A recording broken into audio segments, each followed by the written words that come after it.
So Steve and I were asked to present information on the Humboldt colleges, and there were two of them. I'm going to talk about I better not do that. I'm going to talk about number one college, and Steve will talk about the second college. Now, when we're done, if you are interested, there are some items over here on the table to look at. And then, in case you are not aware, this is Reverend Stephen Taft. It's his fault we're here. We actually do have one diploma from that first college. William Taft, this is signed in 1879. We're just so lucky to have this. We have a drawing of the main college building, and then you will see up here on the screen, this is the college building in the process of being built. We just really do not have many pictures from that first time period, so that's about it. And then when I'm through talking about the first college, Steve will talk about the second college, and he's the electronic person, so he will show you pictures, the new-fashioned way. Okay, speaking about Stephen Taft, we can't talk about the college without talking about Reverend Taft. He came out with his group and founded the town of Humboldt. It was called Springvale at the time, and founded it in 1863. And he planned for this college to be the Harvard of the West. Pardon me, I won't stand in front of it. And it was to be a non-sectarian school. That was really important to him. So in 1866, they organized the Springvale Collegiate Association. And then in 1867, there was a large flood on the Des Moines River, took out the dam, and it stopped the gristmill, took the gristmill out of work. So they just had to put the college away for a little bit. Okay, so his goals while he was here, besides having a college and a gristmill sawmill, he also wanted a town of beauty, and so he spent time planting trees. I'm thinking the ash trees aren't his fault, though. And then he also wanted an opportunity for students here to have an education.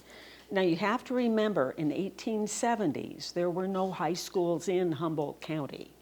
In fact, the town of Humboldt had its first high school graduation in 1888, and there were two young women who graduated that year. So if you wanted to go to school past the 8th grade, Humboldt College would be one opportunity that you would have, and at least it would be a close opportunity. Now, obviously, this took money. And Mr. Taft worked really, really hard to raise funds to build a building. And I think I've read somewhere the possible value of this was about $40,000. Now that's pretty good considering it's the 1870s. Okay, he'd hoped that there would be a sale of swamplands in the county and he would get financing from that. And it went to a vote, and the vote, it was defeated by a narrow margin. So his next opportunity to get money was he went back east where he came from, New York State, and he worked really hard to raise funds there. Some of the people who gave money, Peter Cooper, Edward Everett Hale, Oliver Ames, and even apparently Henry Wadsworth Longfellow gave some funds for the college. And then there were a number of other people too. Now Taft, in order to do this, had to be gone from home for long periods of time. At one point, he was actually out east for a year and a half. I feel so sorry for his wife. They had 5 children, so she's home with the children, running the household. She apparently was noted for, besides working in the house, also being an outside worker. They were very active in their church, and I just keep thinking, oh, those two worked so hard. And they must have been like the Energizer bunnies of the area. Okay, now one of the amazing funding stories is that he was going to be, the contract for the sale of the property under which to build a college was going to be nullified because he had not filled his part of he hadn't been able to fill his obligation for the contract. And so he found out that the following week there was going to be some sort of a court case in Dakota in the district court. And if he couldn't get the money in, that was going to end everything. Well, luckily, he got between $5,000 and $6,000 from Oliver Ames. The money was deposited into a Boston bank. there was a telegraph sent from Boston to Fort Dodge on Monday, and then E.G. Morgan of the First National Bank in Fort Dodge somehow or other figured out how to get that money into court on Tuesday. And it apparently arrived in court, was presented by John Dickey to the judge with about a half an hour to spare. Now remember, this is 1870. What do you have for transportation? Horses, yeah. So if you can imagine somebody, and I just imagine somebody galloping from Fort Dodge up to Dakota, I don't know how long that would have taken at that time. There were bridges, but any roads would have probably just been a track or a trail through the prairie. Or maybe they followed the stagecoach path is what they did. So that's quite an exciting story for the very beginning. Anyway, he was successful, and they were able to set the cornerstone in the summer of 1870. And then they worked at the building, and finally it was completed enough to open in September of 1872. And again, this may be the way it looked at that point when it was ready to be opened.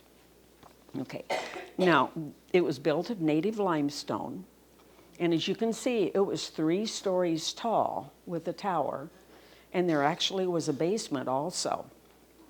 And in one of the stories that his son Fred wrote about his father, he said his father even helped dig the basement. Okay. Now the size of the building, and this surprised me too when we talked about this, it was either 40 feet by 50 feet or 50 by 60. I've seen both numbers. And I turned to my engineering people and they said, yeah, it's a little bit bigger than the size of this classroom. Okay. Where was it located? You probably already know. It was northwest of Hy-Vee on the hill, about where Northridge Apartments are now, okay? Or at the north end of what we now know as Taft Street. In those days, it was called Garrett Smith Street. And then again, think about the construction. There were stonemasons in Humboldt, so they could have people who could dig the stone, could form the stone. But again, look at this, you know. So I'm guessing block and tackle, and maybe horsepower, or maybe pulled by oxen or possibly mules to get this to be built. Okay, those people were pretty smart. Sometimes we forget that. Okay, now Mr. Taft was the president. Dr. Ira Welch was vice president. J.N. Prouty was the secretary. And then first John Dickey and then Byron Harkness took turns as the treasurers. And they did have a board of trustees.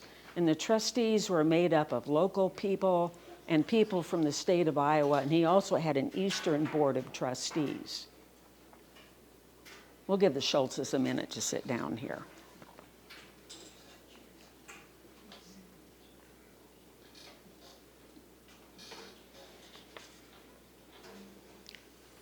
And again, Pat Baker reminded me that this college isn't quite like the college you're thinking of these days. They had 3 to 4 faculty members when they first started. And the first year of school, there were about 50 students. And then it jumped to about 100 students for a couple of years. So that was the number of kids who probably could afford, well, they didn't even have to worry about affording to go to school, did they? Okay, and the reason I say that is because there was no tuition. Taft thought that would be a draw to get people to come to school in Humboldt, and the school would be really good for the town. They did charge a $2 fee for incidentals per term. I have no clue what the heck the incidentals were, but somebody has to pay for the books, I would think. Okay, and then if you did not live in Humboldt, Dakota City, then you'd have to find a place to stay. And private families would offer board for the price of $2.50 a week to $4 a week. And no, I don't know what, I assume you got a good bed to sleep in, your laundry done, and you got meals. So that's probably what was going on. Okay, and we're not aware that there were any dorm rooms available in this building at that time. Now, the early catalogs advertised there are no lager beer saloons in Humboldt. And there were 2 religious societies, the Christian Union and the Congregational. And then the Methodists were up in Dakota, and they did have a Sunday school. So I think that was to let parents know your children are not going to be corrupted by coming off to college in Humboldt. Okay. Now I'm forgetting something, sorry. They had 3 courses that were available. There was the English course, and you would study arithmetic, grammar, reading, physiology, penmanship, and geography, and that was about a year-long course. There was a preparatory course that lasted for 3 years, and you would study foreign languages, which was Latin and Greek, mathematics, history, and sciences. And there were 10 students who graduated from the prep course in 1876. Now, the prep course would be equivalent to going to high school, okay? Because remember, there's no high school available. And then there was the partial course, and that meant you could come up to the school and you could pick classes to take. You were not going to get a degree, you were not going to finish anything, but you could come up and take classes. And I tell you, I thought I had this all figured out, and then I read Dan Coyle's obituary today. He went to the partial course for a couple of years, and then he transferred to Iowa, finished his degree at Iowa, and then went to law school and got his law degree and came back here to study. So obviously, if you went to Humboldt College, what was the purpose? What could you do when you were done?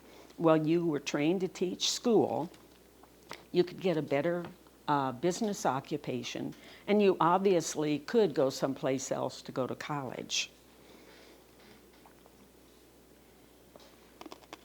Now, most of the students who went to the college here were from Humboldt, Dakota City. There were a few from around the county, and there were a few who did come from outside of north central Iowa. But again, you've got to remember, your transportation is horse and buggy, horse and wagon, or honest to gosh, people walked. If you can imagine walking to Fort Dodge, they did those things. Okay, and then there's no railroad into Humboldt County at this time period. That came later. Okay, in 1874, they added a 4-year study, and that would qualify you for an A.B. degree. No, I don't know what A.B. stands for, and no, it is not a mistake. It is A.B., not B.A. So, but you would study science, languages, history, arithmetic, speech, and geography. And then in your senior year, you would have some law courses, and those were taught by local lawyers. 6 students actually finished the prep class, and they went ahead and took the 4-year classic training. And they graduated in 1879.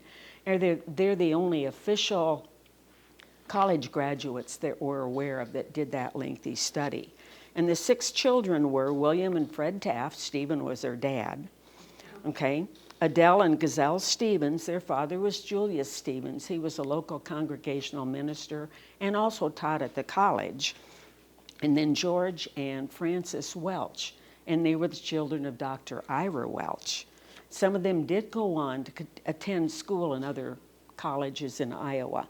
And William, who graduated in 1879, did go to Iowa and got his law degree. And I don't know if you're aware, William Taft came back to town to live. He lived in what we call the Taft House. Okay.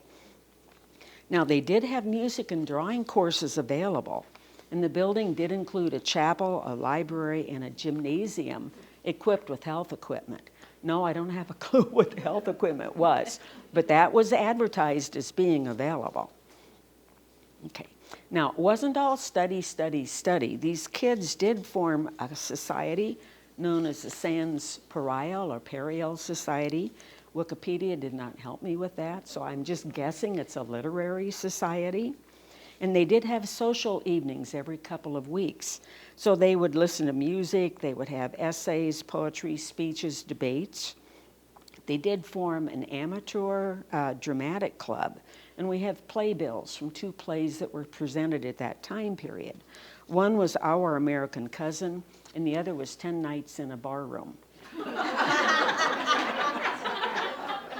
Yes, and I keep thinking, I don't think Mr. Taft would have liked it, but they did it anyway. Okay. Now remember, there's no electricity, so think about everything we are so used to that they didn't have. No radios, no television, no computers, no cell phones. So what could they do? They had to talk to each other. It's not all bad. Okay, tuition was raised by $5 in 1876, and we're told the enrollment numbers dropped off at that point. Now, Reverend Taft did face criticism over his bookkeeping methods. It was felt he spent too much on travel. Although after the account books were audited, he was vindicated of those accusations. And some people were critical because they thought the college was sort of heading for Unitarianism because most of his donors belonged to that denomination. So if the college was such a wonderful place and it was considered the social and cultural center of the area, why did it close in 1881? Well, it was finances and transportation.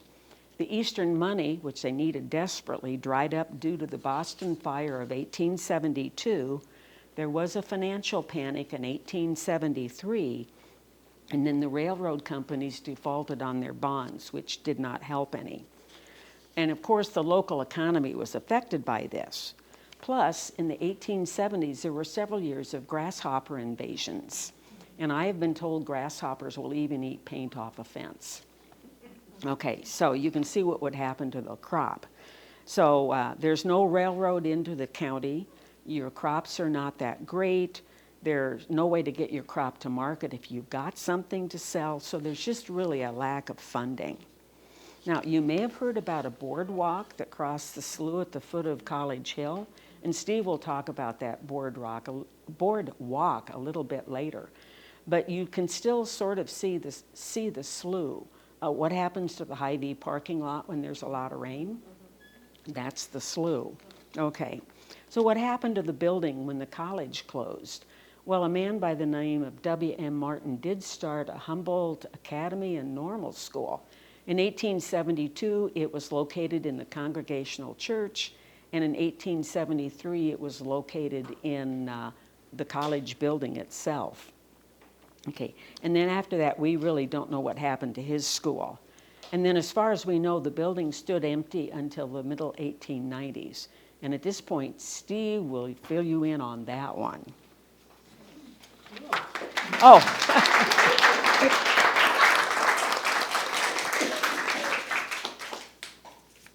Okay, I have to click this on you, Steve.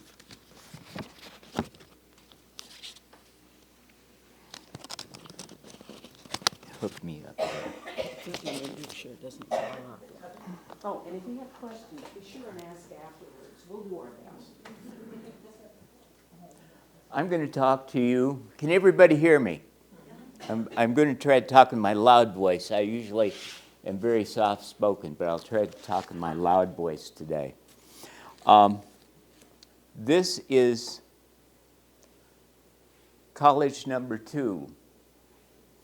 Now, Martha told about how Taft didn't keep the college, couldn't keep the college. It had to close.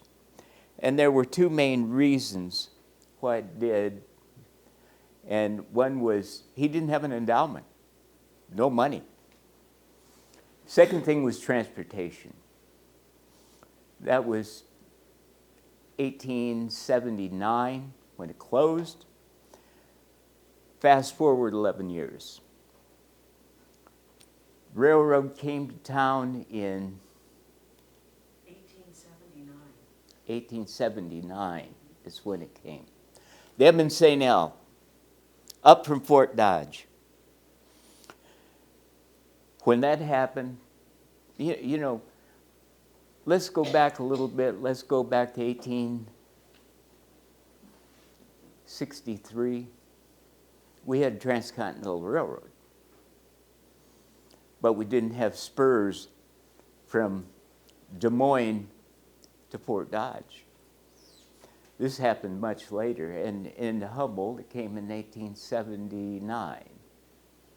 So 11 years later, here we go, and I'll show you the only picture I have found.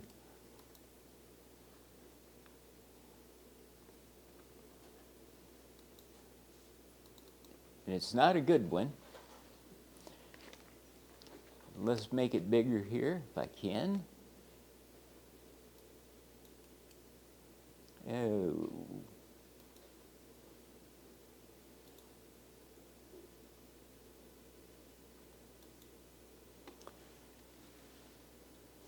Jens P. Peterson, J.P. Peterson.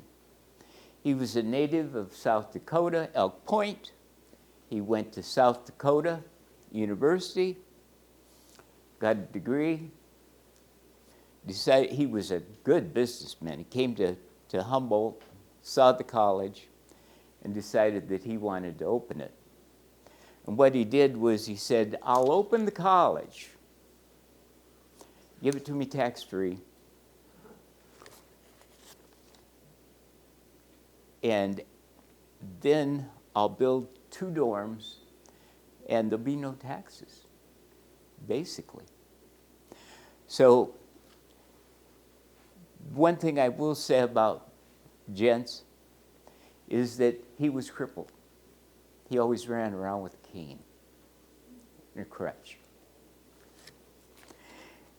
But he came in 1895 and started the college.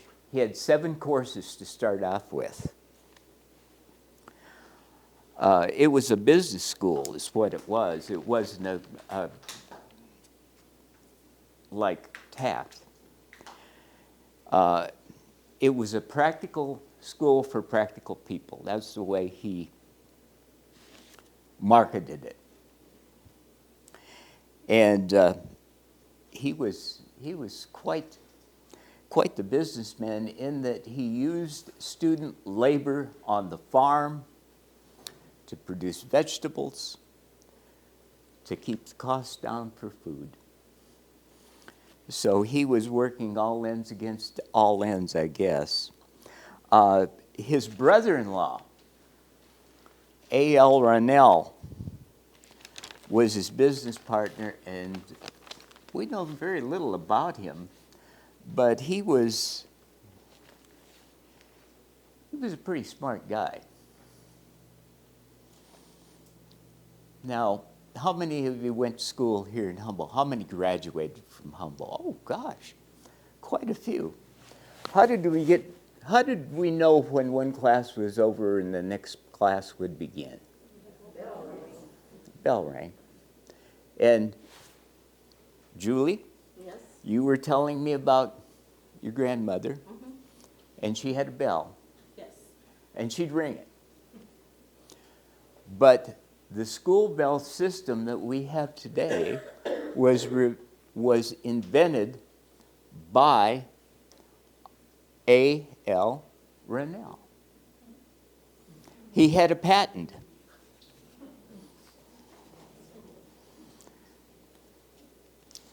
He was no dummy.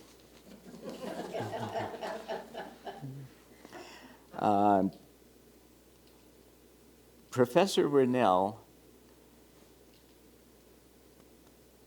and Mr. Harrellis went to Des Moines the last Tuesday morning to attend the Iowa State Teachers Professional Association. And they went and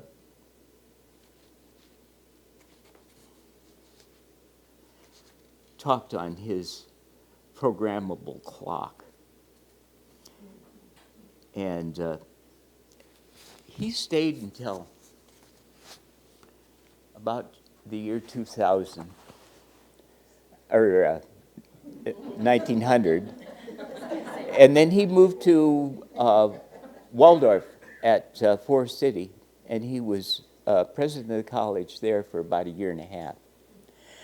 And then he moved elsewhere, and he was back in Fort Dodge in 1902.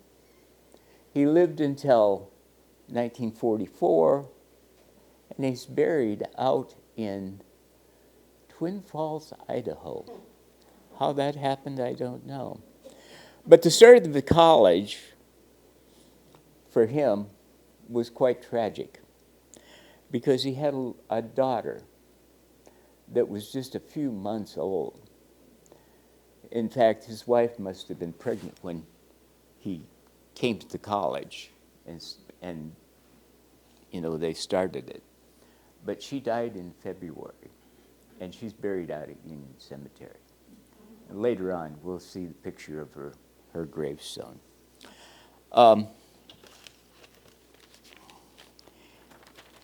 Peterson used local people to teach courses.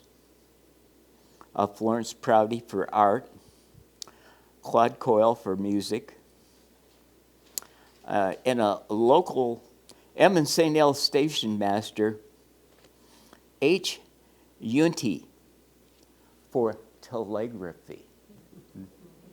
So they taught that, and very few people even know Morse code and use Morse code anymore. Tuition was $32.60 per term, or you could pay $88 for 3 terms, which was a year. Now, $32.60 in today would be $1,300. $88 would have been $3,500 in today's money. In 1910, tuition dropped. But you had room and board, pardon me, and you had lights and heat. And there were 2 classes of room and board, I should say. $1.75 and $2.25. For $1.75, you got 3 prunes and no cream with your oatmeal. For $2.25, you got 5 prunes and cream in your oatmeal.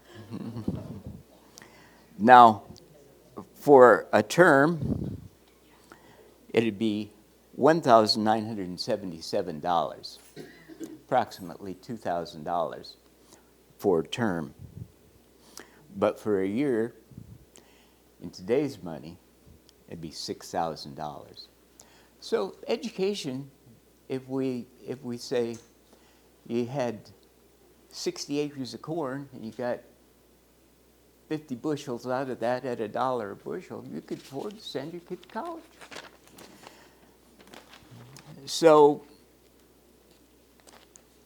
it was a functional college. They had things that simulated offices, banks.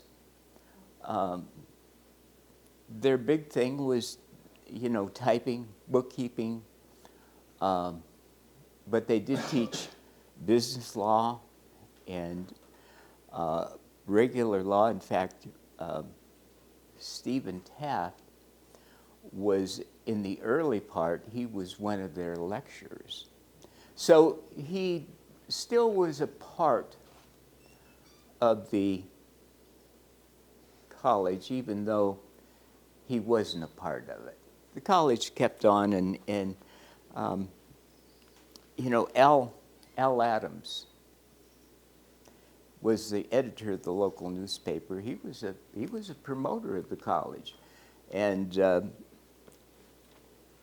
when Taft had it, he was kind of critical of Taft. So this kept on. Peterson kept on, even though Rennell left, and it went on until 1914. And the county went and they seem to be, that we don't know for sure. We don't know for sure what happened exactly.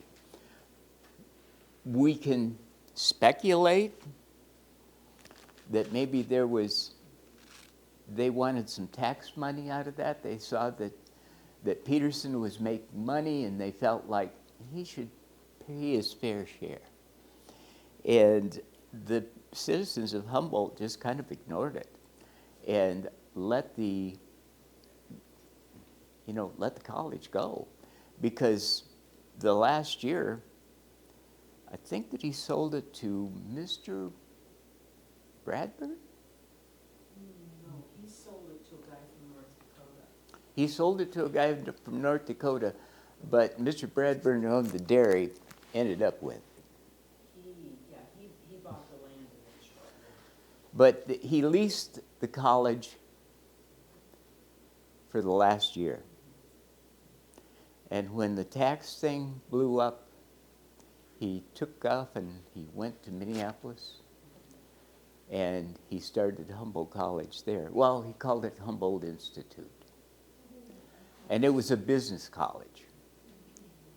And it was there until 1978 when it closed its doors. So, what happened to the building?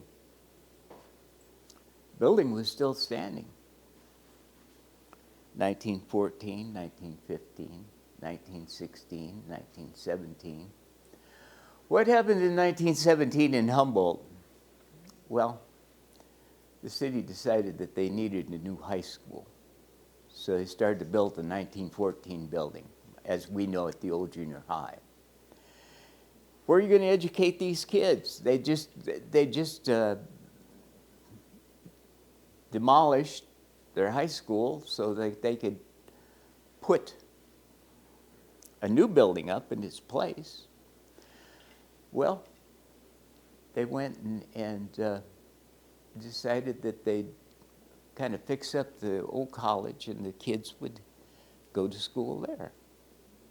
So for about 2 years, the kids went to the college for high school. What's funny was one day in February, it wasn't stated in the information that I read, but one day in February, they got tired of walking the mile to the college. So they struck. They didn't show up. But the next day they did come back to school. So they weren't happy about having to walk the mile to school.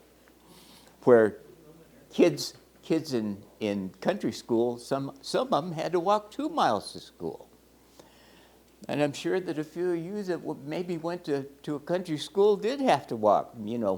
Mother always told me, she went to a country school, she said she had to walk uphill and downhill to get back home. I don't know. It's possible. But at any rate, some of our locals that graduated out of that school, Clyde Hart, Myrtle Parsons, Catherine Gamble, Joe C. Reesner, good old Uncle Joe, Henry Adams, here's a name that you might recognize, Myron Whipple. How about Perry Morris? I remember Perry. Clayton Foster. Clayton Foster played football for Humboldt College. And even H.R. and Eunice Nichols Reesner attended for a while there. So after the high school moved to the 1914 building, the building stood empty. Nothing was done. Got sold to Mr. Braeburn.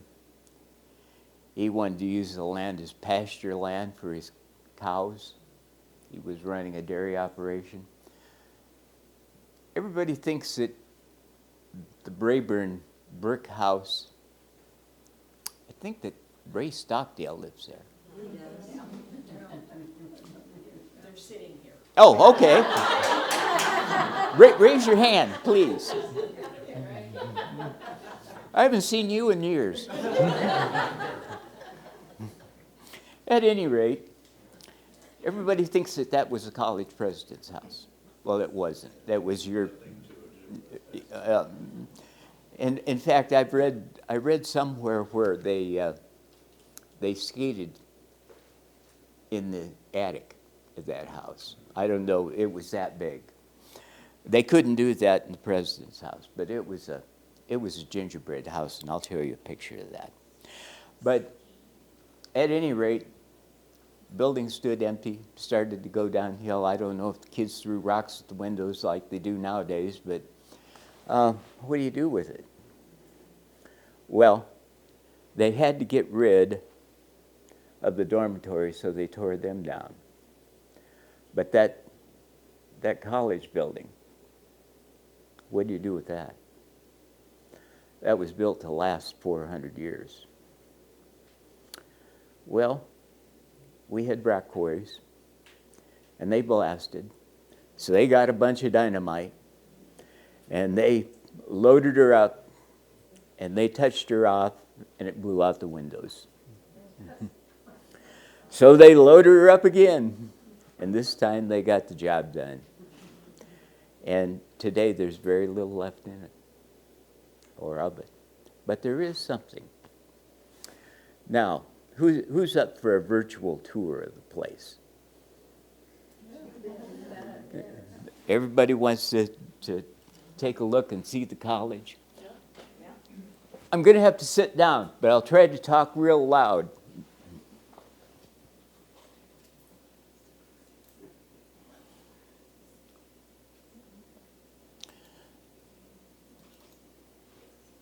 Come on.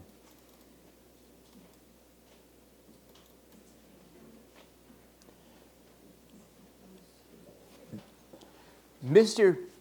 Peterson, JP, Jeds, was an expert penman. And he did a lot of penmanship, and this is one of his works there. That was a calling card or a business card that he had.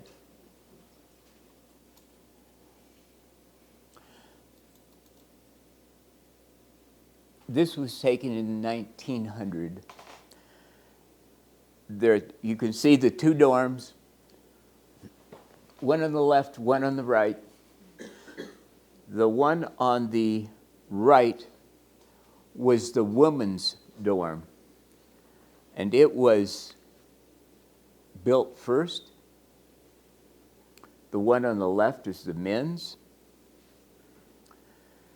The one on the right had a basement in it, which was the dining hall, kitchen area. I don't know what the one on the left had. Pardon me. The one on the left, the men's, there isn't a lot of information about what they did with that building outside. They just housed kids, students.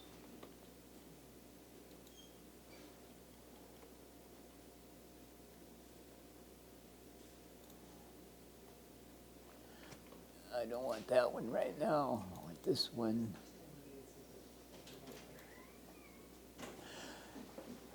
If you look real close, you can see the boardwalk down at the bottom. Now, when I was a kid, 70 years ago, I hate to admit that, but we used to call that at the bottom there, where Buzz Marceau owns that land today. We used to say that there was a duck pond. We were told that that was a duck pond down there. I don't know how we got that. Probably some of the older members of the community told us. But it had a name, and it was called Weber's Slough. And they built a boardwalk across it. The kids used to run it and jostle each other on the way. It must have been a rickety thing at best. And at any rate, every once in a while somebody go into the water. Whether by choice or by chance, or maybe somebody had went and pushed somebody off. So, but I wanted people to see that. That's kind of a fun story. They may not have drank lager beer, but they still had their tomfoolery going on.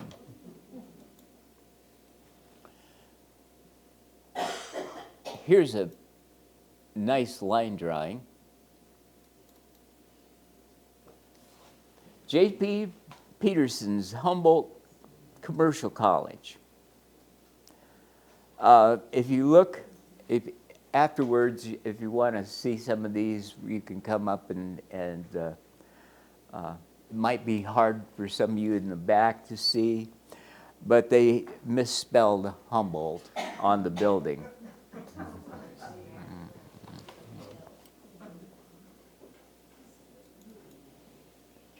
Okay.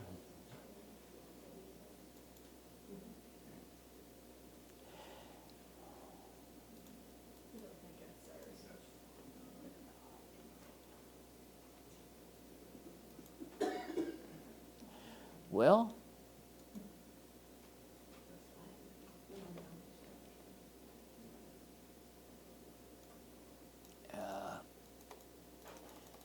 why isn't this working? Well, we'll go over here, go to here.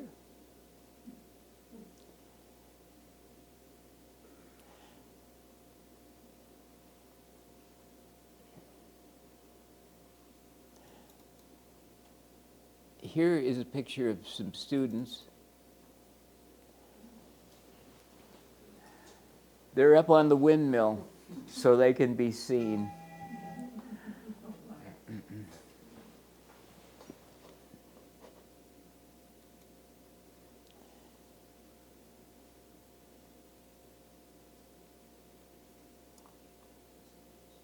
It's funny to see how they're dressed compared to how we dress to go to school.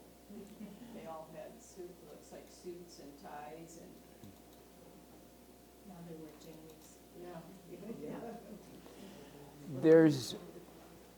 There's probably, it shows the front porch of the college. How many colleges have front porches anymore? And notice that they had chimneys to the sides. That's how they heated. And as big as that was, 40 by 50 or 50 by 60, it wasn't a very big structure, really. It was a tall structure and probably the tallest in town. And another thing, where did they have a flag? That's something that I've wondered. Did they have a flagpole? I haven't seen one. There was a flag on the other one when it showed the three buildings together. Because I wondered how many stars were on it at that time. The drawing. Probably 47. I don't think that Arizona was a state at that time.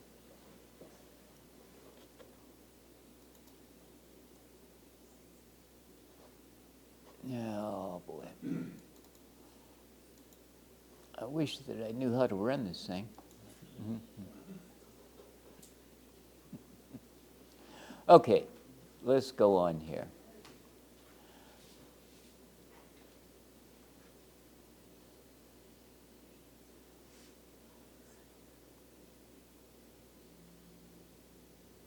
That picture there had the flag, the drawing right there.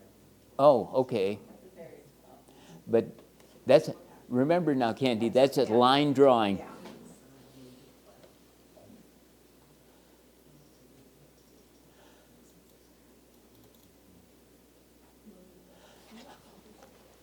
There's a view of the college chapel. There was probably the assembly room, and from what I've read, it was on the second floor.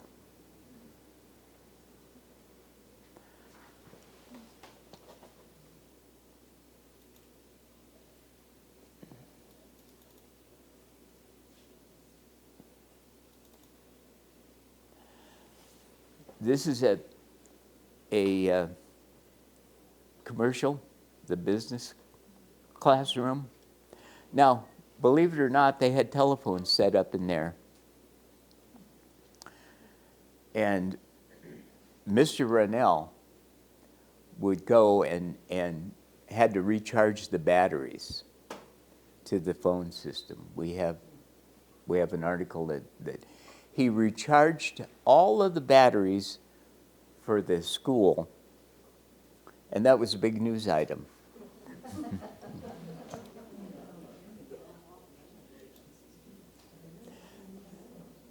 One of the courses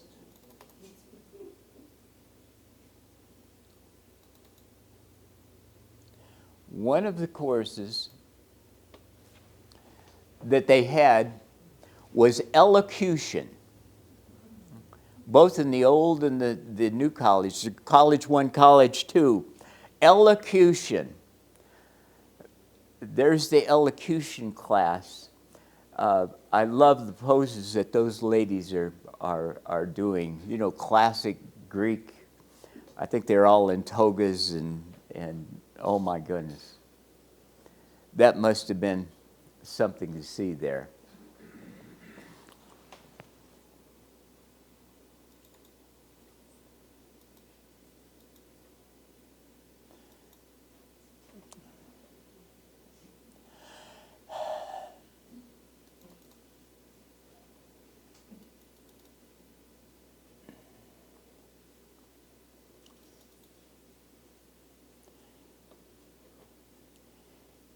They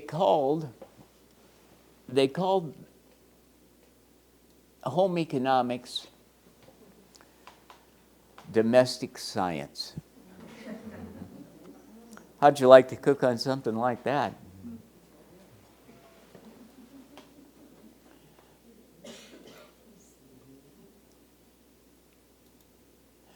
Now remember, we've got another picture here of the domestic science class.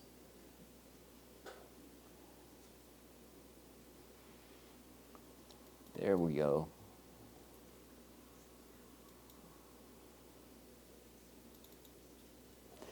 Learning how to provide for the inner man.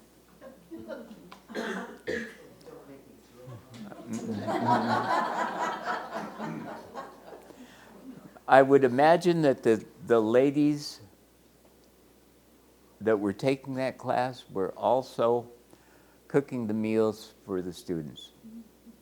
For those that did board and room, and they were dishing out either 3 prunes or 5 prunes. That doesn't sound even like a good breakfast to me.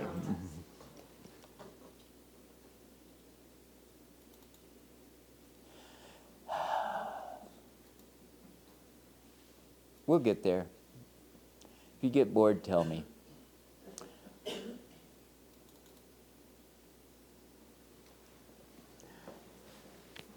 Humboldt College had football. They had 3 sports. They had football, they had basketball, and they had baseball. Where did they go to play? I mean, where did they go to play? Well, It was track. They had track. did they have track? I don't think they played What basketball. schools were there around? Oh, you could play the other high schools and. Oh, the other They, yeah, there was a lot of pickup teams that they do. They played football at the old fairgrounds. Now, when I say the old fairgrounds, do you know, this is down by the river. What's there now? The transfer station? The garbage? Down where Larry Leibold lives. Where the recycling is now. Right. Be the sewer plant. Where the old sewer plant used to be is where they played baseball and football there. Now, I've got a picture that I'll show.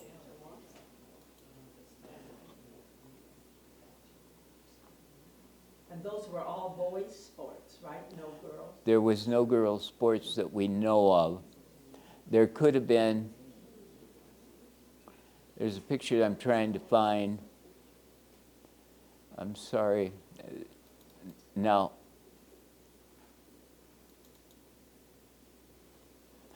this is my favorite picture of the school because it shows the new fairgrounds. And after they closed the old fairgrounds, the high school played their games in front of the grandstand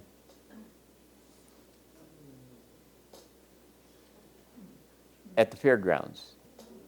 Now the fairgrounds, this fairgrounds started in 13? 14. I always get that mixed up. 14. And the high school, up until 1929, did not have they had a football team, but they did not have a football field. It wasn't until 1929 that they had a football field. So, do you know where all the campers park at the new fairground? That's where they played football at. There was enough ground that they played football. 1929, Cap Klein came to town. He decided that they needed a dedicated field. He cleared the field, got the rocks out of the way, and commenced to have a dedicated football field that was flat. Now, if you go to the fairground today and look, they played it aslant.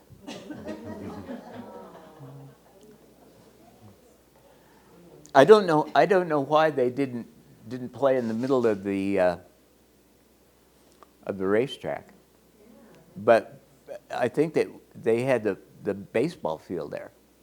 That's the only thing I can think of, and that was right in the middle of the grandstand. So the people went and sat kind of on the knoll of the hill. In fact, I've seen pictures that, you know, the houses that sit along Fifth Avenue in front of the fairground wasn't there. That was all parking.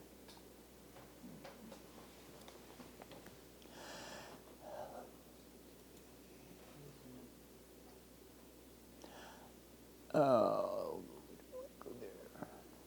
Now,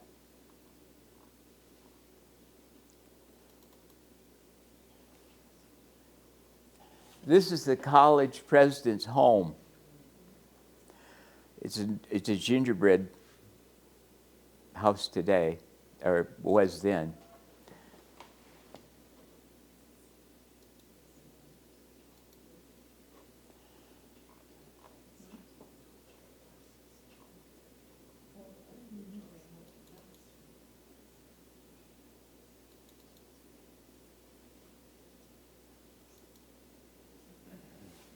That's what it looks like today. I don't know who lives there. It was Joan and Jerry Thompson many years ago. I think that there's some people that live in it today. I went up to the door and knocked, and nobody answered the door. Okay. His son lives there. Oh, okay. But that's what it looks like today. That was taken from the road.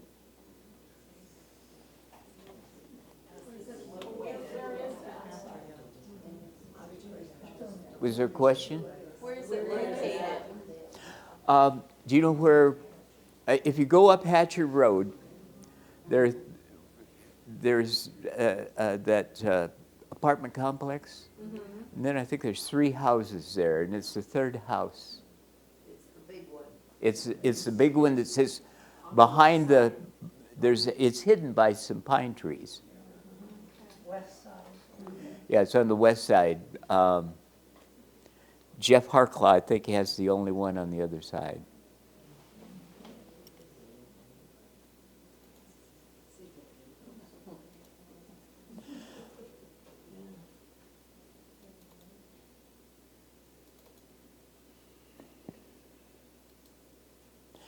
That's J.P. Jens Peterson's grave.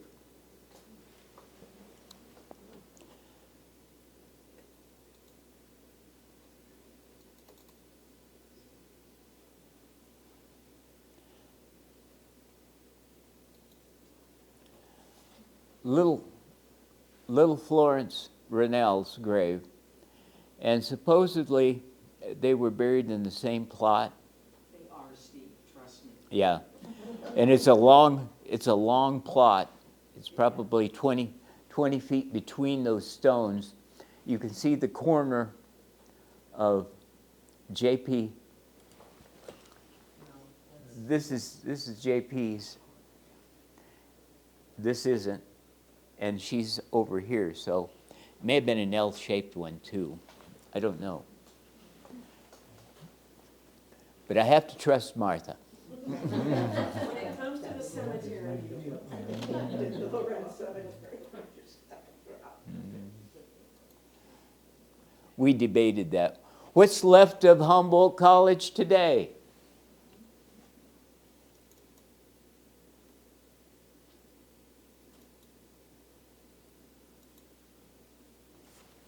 There it is. That's the gate post to Union Cemetery. That's the only thing left.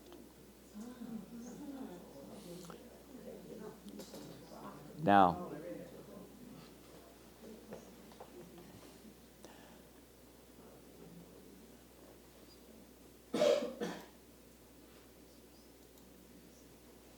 So is it the same quality of limestone as It- the library and Congo Church? I don't know if it came out of the same quarry. But it would yeah. be the same I quality. assume so.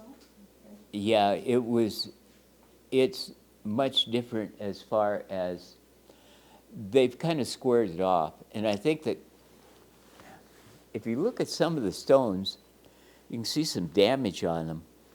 I wouldn't be surprised if they were picked up after they blew the place up. Some of the stones are cracked, and it doesn't look like they're weathered cracked. If you read on the back of that, most of those people attended Humboldt College at one time or another. Joe Shelton, Joe Reesner, Mary Johnson. Where is that plaque? It's on the back side. You have to go into the cemetery, turn to your left, and it's be on the west gate post.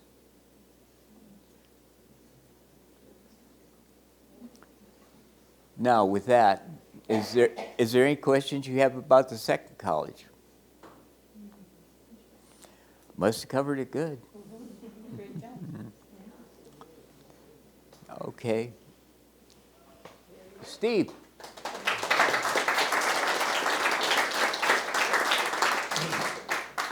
Looked like they had a bell tower on the building. Did they have a bell in it? Not that we're aware of. And I kind of wonder what happened to the cornerstone. Yeah, there was a cornerstone that was laid, and there was a ceremony for it. We've got the program and the speech, I think, in the collection. But what happened to it?